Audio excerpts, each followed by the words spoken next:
First of all, let's talk about what was the fall of the socialist bloc in Europe. It all happened between 1964 and 1982. In those years, the Soviet Union was governed by Leonid Brezhnev. He was a kind of leader who only focused on the power and the economic influence that a country could possibly acquire. The system that he created in order to transform or guide the people was totally a failure. His system was based on the excessive spending on arms, intervention, and corruption. Before this guy died, there were two or three more successors that took his place and governed, but none of them really did a thing. The only change that was supposed to be reasonably important was made by Gorbachev, who was a notable reformist whose plans were based on two great pillars, called perestroika and glasnost. Perestroika proposed a restructuring of the economy, and the other proposed to create a free political system. It did make a change in comparison of the other men that tried to make a difference, but wasn't enough. The people of the country began to make revolutions in order to express what they thought about it. And the events that follow next are the ones that emerged because of this great unstable situation. The first is the fall of the Berlin Wall and the German reunification. The German government initially tried to detain the immigration of the people to another country. They just wanted to search for a political change. They needed it, so they finally had to accept the new situation and decided to let them try an exit of the country. Now the citizens of Berlin could travel between the east and west without any major problem. The second event is the dissolution of the USSR and the rise of the SIS. The crisis is still there, and the three Baltic republics declared their independence from the Soviet Union.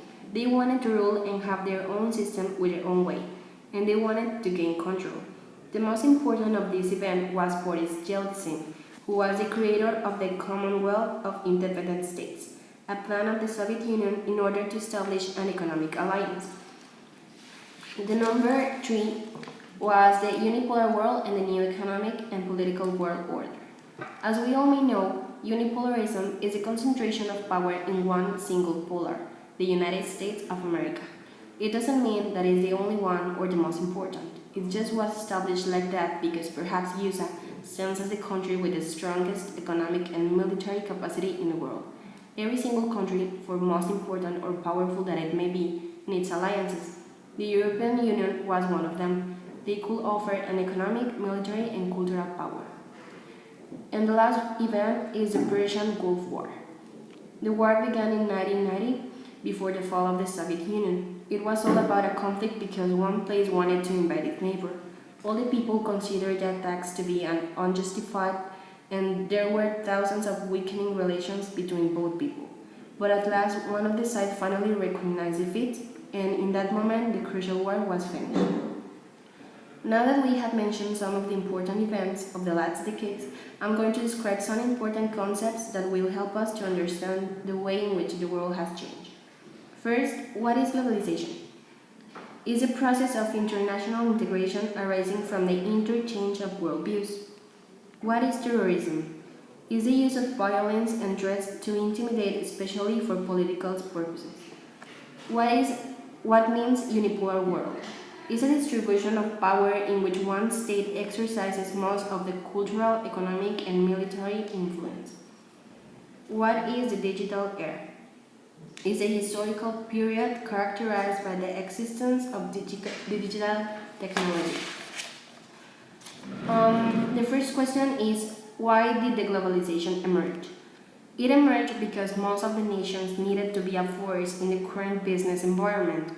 They wanted to have an increasing rate in inequality in terms of income distribution. Some countries are sure that they have brought about slow growth and rising inequality, and this has happened both in the developed and the developing nations.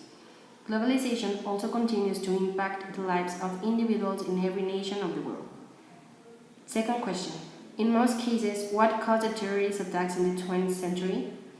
Disasters, death, misery, horror, fear, and terror. Terrorists usually tell what are termed soft targets. These are areas with offer less security. Now I'm gonna tell two incidents as examples. One incident was when suicide bombers attacked the American warship, the U.S. Cool. The coal was in port of Aden, Yemen to take on fuel. The explosion occurred near the galley of the ship, where sailors were gathering to eat, so they were killed by explosives.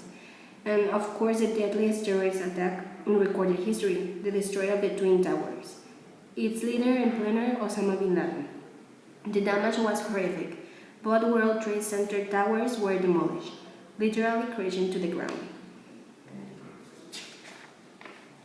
Another question. How does the end of the Cold War lead to the unipolar world? In 1989, the Berlin Wall fell, the first of a series of events bringing the period known as the Cold War to an end. It is difficult to see whether or not the world has become more secure following the end of the Cold War. The world is more stable if dominated by fewer numbers of great powers.